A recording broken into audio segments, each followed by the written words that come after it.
the bus was giving some visitors a tour of the island of Sodor.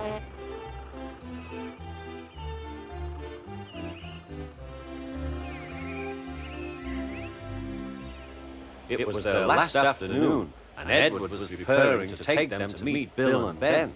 He found it hard to start the heavy train.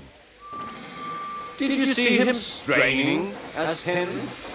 Positively painful, remarked James. Just pathetic, grunted Gordon. He should give up and be preserved before it's too late. Shut up, burst out Duck. You're all jealous. Edward's better than any of you. You're right, Duck, said Boko. Edward's old, but he'll surprise us all. I've done it, we're off! I've done it, we're off! Said Edward as he finally puffed out of the station.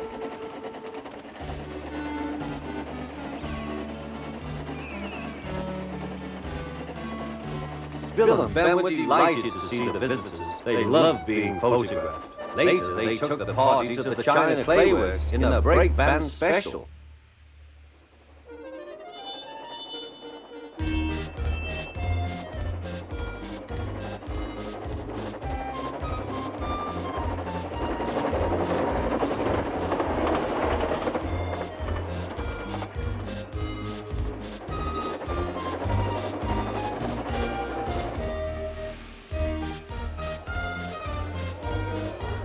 Everyone had a splendid time, and the visitors were most impressed.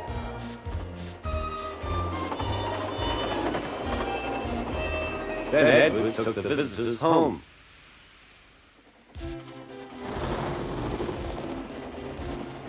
On the way, the weather changed.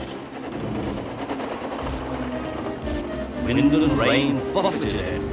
His sanding gear failed, and his fireman rode in front, dropping sand on the rails by hand. Suddenly, Edward's wheels slipped fiercely. With a shrieking crack, something broke. The crew inspected the damage. Repairs took some time.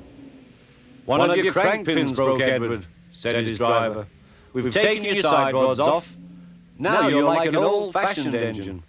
Can you get these people home? They must start back tonight. I'll try, sir, promised Edward. Edward puffed and pulled his hardest, but his wheels kept slipping and he could not start the heavy train. The passengers were anxious. Driver, fireman, and guard went along the train, making adjustments between the coaches. We've loosened the couplings, Edward. Now you can pick your coaches up one by one, just as you do with trucks. That will be much easier, said Edward.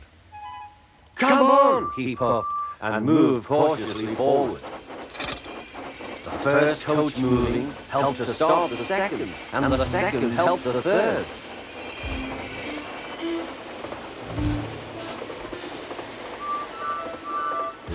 I've done it! I've done it, puffed Edward. Steady, boy, warned his driver. Well done, boy. You've got them! You've got them! And listened happily to Edward's steady beat as he forged slowly but surely ahead. At last, battered, weary, but unbeaten, Edward steamed in. Henry was waiting for the visitors with the special train. Peep, peep! The Fat Controller angrily pointed to the clock, but excited passengers cheered and thanked Edward, his driver and fireman. Duck and Boko saw to it that Edward was left in peace. Gordon and James remained respectfully silent.